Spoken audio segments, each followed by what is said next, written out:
Če govorimo o teh 4 mestih, o lesenih kolajnah, kar nekaj se jih je nabralo v zgodovini slovenskih nastopov na zimskih olimpijskih igrah, pa morda veste koliko, verjetno boste ugibali, ali vam je ta podatek znan, mogoče kdo ve, je pa okrogla številka. 10. 10 4. mest so osvojili slovenski športniki na zimskih olimpijskih igrah in jaz kar predlagam, da preverimo, kdo vse je na tem seznamu.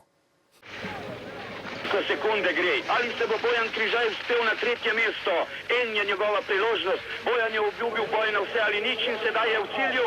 Za 200 sekunde je, kot kaže, Križaj izgubil bronasto medaljo. Približna razdalja okrog 30 cm oziroma 200, za katere sem bil prepočasen na olimpijskem veleslalomu v Lake Placidu. Mateja Svet je v Calgaryju leta 1988 osvojila srebrno medaljo v slalomu, a tudi njej 4. mesto ni bilo tuje. Dosegla ga je 2 dni prej v veleslalomu. Enaka usoda je doletela Mirana Tepeša, za 0,6 točke je zaostal za bronom. Vendar se je tudi on 10 dni kasneje lahko potolažil s srebrno ekipno medaljo.